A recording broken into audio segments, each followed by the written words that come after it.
Half cup সুজি আর 10 টাকার এক প্যাকেট গুঁড়ো দুধ দিয়ে আজকে আমি আপনাদের সঙ্গে দারুণ একটি রেসিপি শেয়ার করব।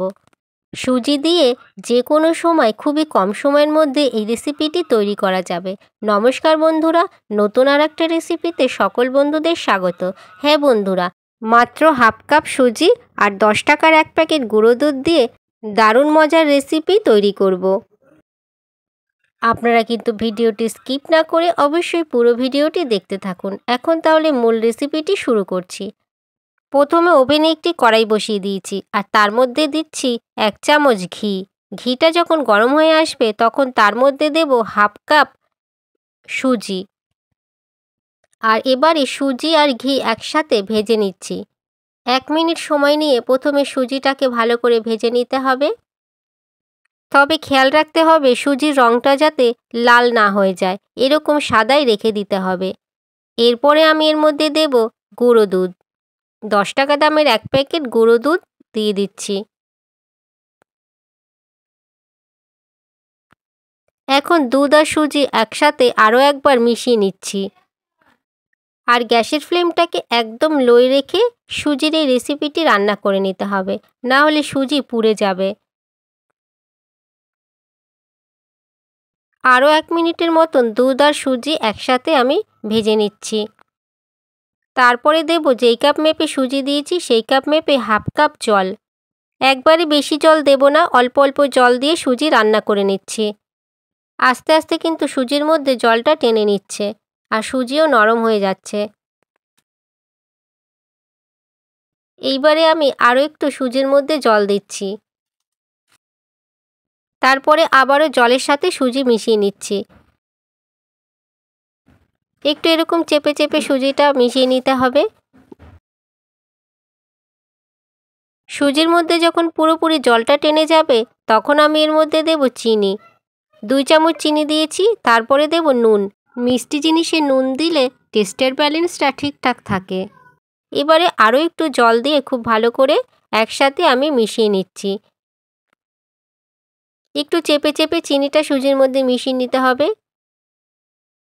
এইভাবে আমি আরও 1 থেকে 2 মিনিটের মতন সুজি রান্না করে নিচ্ছি। এছাড়া বন্ধুরা, এই চ্যানেলে আরও নতুন নতুন ভিডিও পাওয়ার জন্য চ্যানেলটিকে সাবস্ক্রাইব করার অনুরোধ রইল।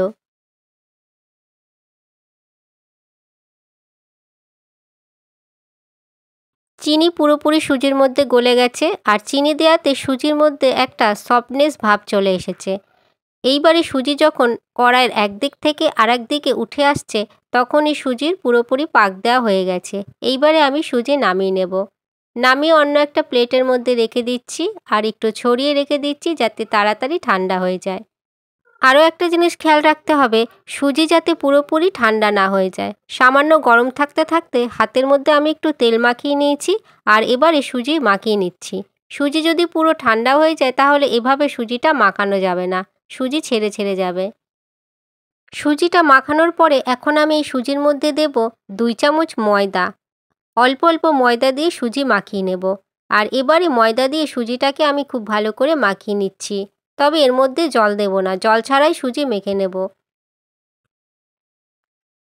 আর বন্ধুরা, আজকের এই সুজির রেসিপিটি সন্ধ্যাবেলা চায়ের সাথে খেতে খুবই ভালো লাগবে।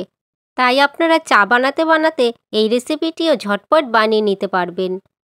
সুজি মাখানো হয়ে গেছে, এরপরে আমি আরও একটু ময়দা দেব। এবারে আরও একবার সুজি আর ময়দা একসাথে মাখিয়ে নিচ্ছি।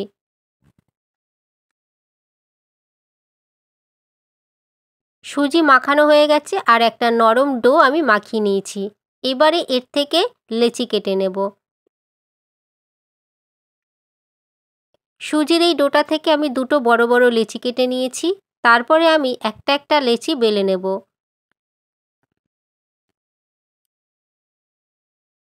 এখন আমি সুজির এই লেচি বেলে নিচ্ছি। এর ওপরে একটু ময়দার গুঁড়ো ছিটিয়ে দেব, তারপরে বেলে নেব।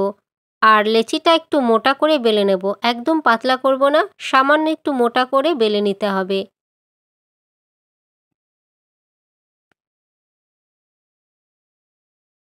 বেলা কিন্তু মোটামুটি হয়ে গেছে আর এটাকে আমি একটু মোটা করেই বেলে নিয়েছি। বেলা হয়ে যাওয়ার পরে তারপরে আমি একটা বোতলের ঢাকনা নিয়েছি। এই বোতলের ঢাকনা দিয়ে লেচিটাকে আমি ছোট ছোট টুকরো করে কেটে নেব। আপনারা চাইলে অন্য যে কোনো ঢাকনাও নিতে পারেন, এর থেকে বড় সাইজেরও ঢাকনা নিতে পারেন। ছোট ছোট টুকরো করে এগুলোকে আমি বোতলের ঢাকনা দিয়ে কেটে দিচ্ছি।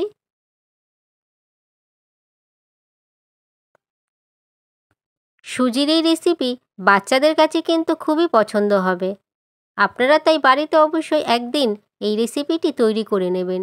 দেখবেন বাচ্চারা বেশ মজার সঙ্গেই এই রেসিপিটি খেয়ে নিচ্ছে।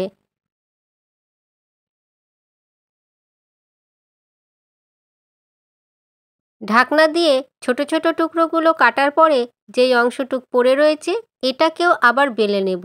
আবার ঠিক একই রকমভাবে বোতলের ঢাকনা দিয়ে ছোট ছোট টুকরো করে কেটে নেব।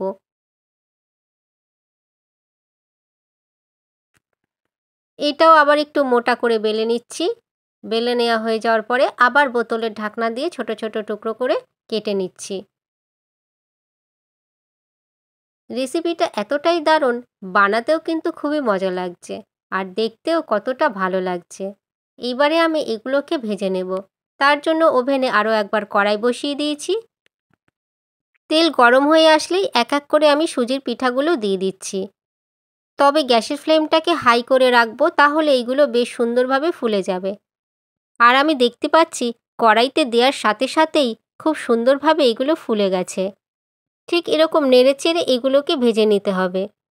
একটু পরপরই নেড়ে যেতে হবে, না হলে এগুলো একদম কালো হয়ে যাবে, পুড়ে যেতে পারে। কারণ গ্যাসের ফ্লেমটাকে যেহেতু হাই করে রাখা, তাই অনবরত এগুলো নেড়ে নেড়ে ভেজে নিতে হবে।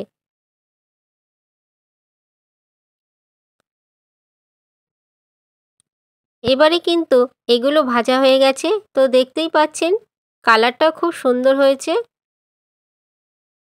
এরপর যেগুলো ভাজতে বাকি আছে সেইগুলো ঠিক একই রকমভাবেই ভেজে নেব। এবারে আমি পরেরগুলো দিয়ে দিচ্ছি। একটা একটা করে তেলের মধ্যে দিয়ে দিচ্ছি আর দেওয়ার সাথে সাথেই কিন্তু ফুলে যাচ্ছে। এরকমভাবে লাল লাল করে ভেজে নিতে হবে আর অনবরত এরকমভাবে নেড়েচেড়ে ভেজে নিতে হবে। আর এগুলোও ভাজা হয়ে গেছে। এবারে আমি এইগুলোকেও নামিয়ে নিচ্ছি। আরও ভাজতে বাকি আছে, সেইগুলোও ঠিক একই রকমভাবে ভেজে নেব। আজকের এই রেসিপি বাচ্চাদের খেতে দিলে তারা খুবই মজা করে খেয়ে নেবে। বড়দেরও কিন্তু পছন্দ হবে এটা। বেশ মুচমুচেও হয়েছে, খেতেও দারুণ হয়েছে। আর বন্ধুরা, আজকের এই রেসিপি যদি ভালো লাগে ভিডিওটিকে অবশ্যই লাইক করবেন। কেমন হয়েছে সেই বিষয়ে কমেন্ট করে জানিয়ে দেবেন। আর আপনারা অবশ্যই ভালো থাকবেন, সুস্থ থাকবেন। এছাড়া ভিডিওটিকে প্রথম থেকে শেষ পর্যন্ত দেখার জন্য আপনাদের সবাইকে অসংখ্য ধন্যবাদ।